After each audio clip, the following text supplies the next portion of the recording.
Hey patrons, welcome to the homestead.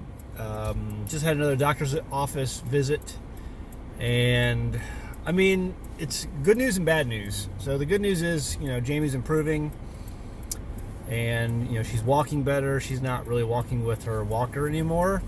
She's more walking with a cane now, so she's definitely walking a lot better. She's talking a lot better. She's starting to speak better, and so a lot of the swelling in her face has gone down to just kind of her chin, so that's good.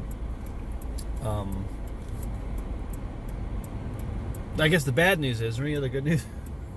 Oh, the good news, the other part of the good news is the pathology report came back, mostly negative, except for 2 small lymph nodes. They took 20 lymph nodes out of her neck, and only 2 came back with positive for cancer. They were intact lymph nodes, so that was good. I'm gonna make the light. Okay, but the bad news is that her skin graft on her chin is developed what's called a spit leak, which means that it's leaking saliva from inside her mouth out of her chin. And there's also a little bit of a maybe spit leak going on back here inside of her mouth. It hasn't become infected yet, but it could be, or it could get infected. And so the doctor today has decided to put her on antibiotics. Some of the, I don't really understand all he's talking about. But it seems like, I guess the piece of, they took part of her leg, flesh even, and they put it inside of her mouth, to act like gums. So they take out the fibula, they put the fibula inside of her chin to act as her new chin. They also take some of the flesh of her leg and they put it inside of where her gums would be, or lower gums would be, and that part of that has started to die. So in the back here, and so he's been cutting that out, and he's saying that if that gets worse, then they're going to have to put her back in the hospital. And it's because they need to. Right now, today, they put her on some antibiotics to make sure that what's happening is not going to get infected. And so over the next few days, we need to make sure we keep that really clean and washed out, and hopefully we don't see an infection. If there's any type of infection that begins to develop, she's probably going to have to go back in the hospital. If this in her mouth begins to worsen, like it's on the track of doing, it says it should be getting better. If that gets worse, she's going to have to go back in the hospital. And it could mean even putting her back on a feeding tube. So that's kind of where we're at right now. We're going to know Thursday. So we have to go back Thursday. Today is Monday. And Thursday we go back, and he makes the decision whether or not to put her back in the hospital. And it may mean a little bit of an operating room visit where they have to do some more operating to cut out some of the stuff that's not good. Anyway, obviously the worst part's over. The surgery's over. This is just small hiccups along the way is kind of how he described it, I think. So that's just kind of where we're at. She's a little discouraged, I think. I'm a little discouraged. So it never came up today on the radiation. I mean, he brought up the radiation. I haven't told him yet we're not doing the radiation, but he says that doesn't matter right now anyway, because we have to get this problem fixed before we can even think about radiation. I'm kind of, I was thinking the whole time we were in there, I was kind of upset that the other doctor at the clinic we're going to is out of town, which means we can't do our hyperbaric chamber, because I think the hyperbaric chamber was doing we were seeing a lot of benefit from that, and we haven't been able to do it again since, because number one, the hyperbaric chamber ran out of oxygen, so they had to get the oxygen back out, supply back out, and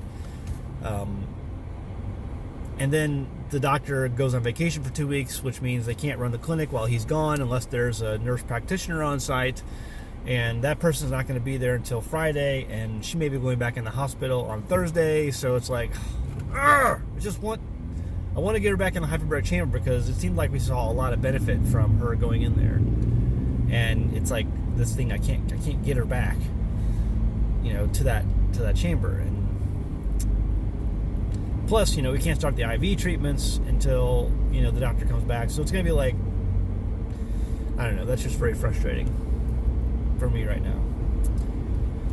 So that's kind of where we're at.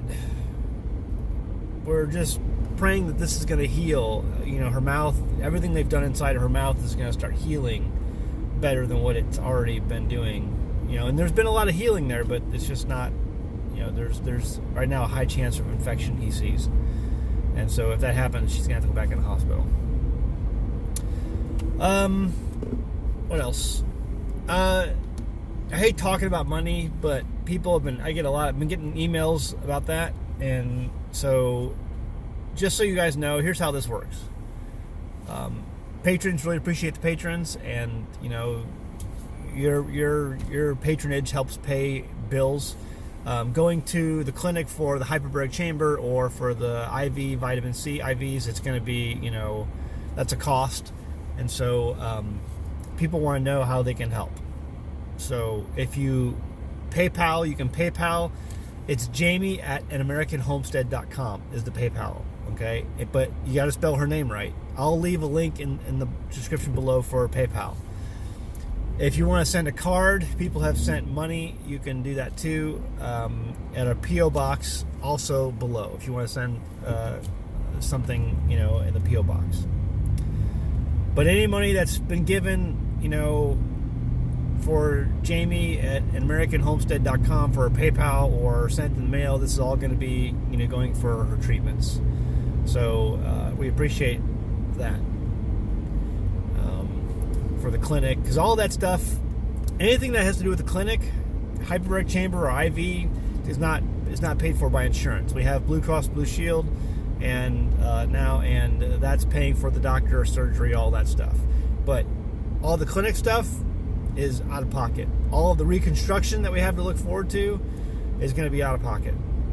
So if you want, people are asking if you want to help, great, help. I just don't like talking about money because I feel like I'm begging.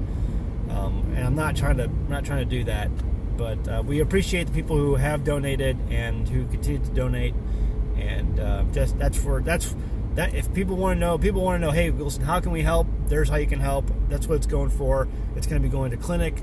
IV vitamin C costs like $120, I think, $120 a pop, and the hyperbaric chamber cost $160 a pop.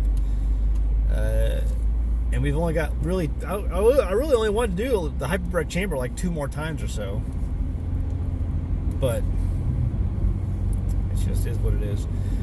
And the reconstruction, who knows what that's going to cost. We have to go back to the first dental surgeon, and he's got supposedly lots of options. He can help her with that, but I don't think insurance is going to cover reconstruction. So, all right, that is what it is. So, right now we ask you to be in prayer for Thursday. We don't want to go back in the hospital. She definitely doesn't want a feeding tube. If she does get the feeding tube, however, one of the positives of that is that many of you, and thank you very much, thank you, many of you sent me over emails and text messages and even left comments on different organic feeding tube options, where it's like juicing and veggies and just different options that were way healthier than the garbage they were feeding her inside of the hospital. So if she does get a feeding tube, chances are it'll be home-based. We can basically give her whatever we want. Obviously, they're going to prescribe the Ensure stuff, but we can get the organic stuff and order that. So that's what we'll have to do. But we prefer we don't have to do any of that anyway. So be in prayer that, feeding tube will not be necessary, hospital stay will not be necessary, that this can just start to heal and heal correctly. We appreciate that. Okay, guys. See you next time on the homestead. Bye.